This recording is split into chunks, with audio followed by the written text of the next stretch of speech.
Hello everyone, welcome to my channel Literati Club 23. Before starting with the topic, don't forget to subscribe to my channel and press the notification bell. Now let's get started. Today we are going to learn about one of the most important plays of William Shakespeare called The Tempest.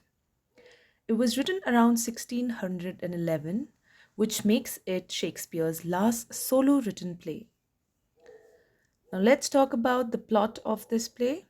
Prospero, the former Duke of Milan, seeks revenge on his enemies who wronged him and left him to die at sea. He uses his magical powers to create a storm, which is called the Tempest, to bring them to the island in which he was staying with his daughter Miranda. So, The Tempest is a tragicomedy. This tragicomedy, it is a genre that blends aspects of both tragedy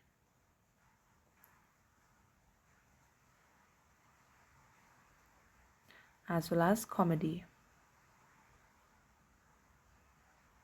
All right? So, The Tempest is a tragicomedy. Now, let's talk about the characters of The Tempest. So, the first character that we have is Alonso, who is the king of Naples. The second character is Sebastian, who is the brother of Alonso, and he is very treacherous in nature. Then comes Ferdinand. He is the son of kings of Naples. Then is Prospero, who is the main character of this play. He is the right Duke of Milan, who was overthrown by his own brother. Then the other character is Miranda, who is Prospero's daughter.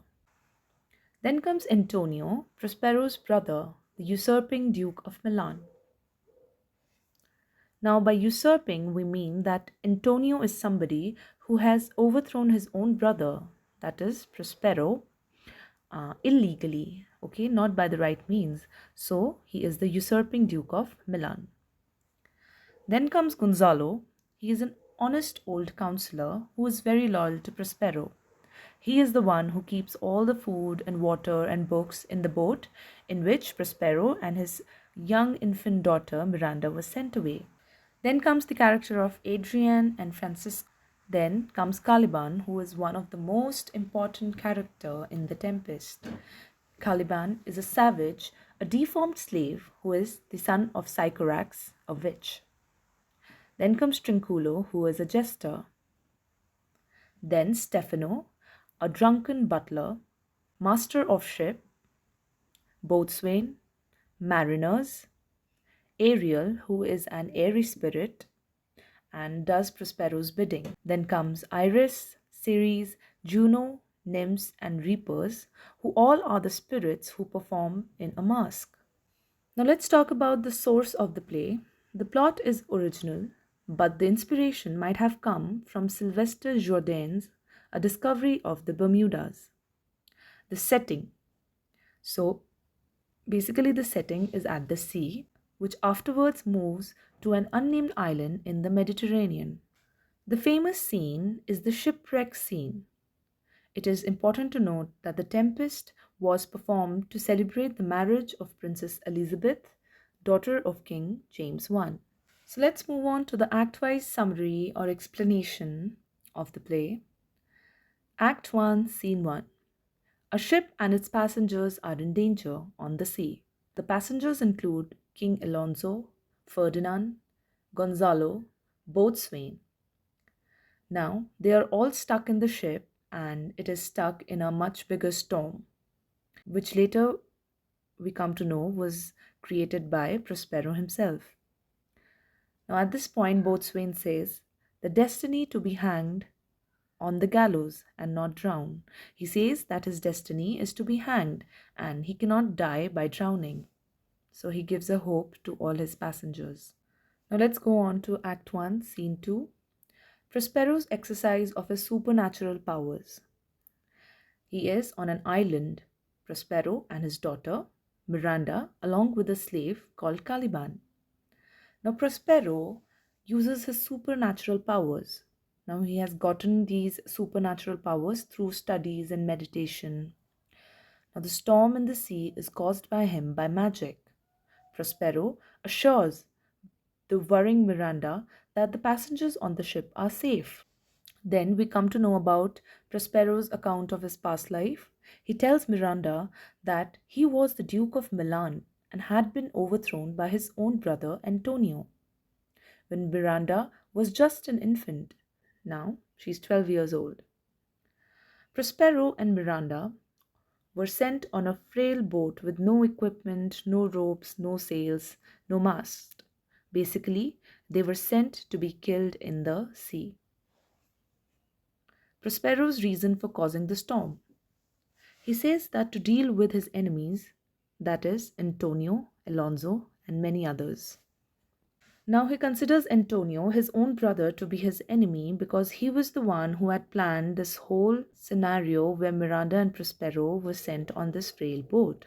And the person who had helped him in this mischievous task was Alonso himself. That's why he was causing the storm in order to take a revenge from both of them. What happens next is that all ship's passengers are safe on the island, and Ferdinand is left alone in some other part of the island. Ariel's demand for freedom was rejected by Prospero. Sycorax, she was from the town of Algiers, which is a capital city of Algeria, which is in the Mediterranean coast of North Africa. Now, Sycorax is the witch whose son is Caliban. Caliban, snubbed and rebuked by Prospero time and again. Caliban utters curse upon him and says, "The red plague rid you for learning, teaching me your language."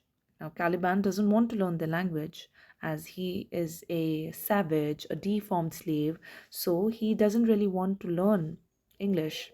Now, Caliban tried to rape Miranda, thus, Prospero was cruel upon him.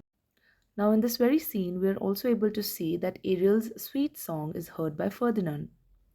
Miranda is thrilled on seeing Ferdinand. Miranda thinks that he looks like a heavenly being. Prospero wants Ferdinand and Miranda to fall in love with each other.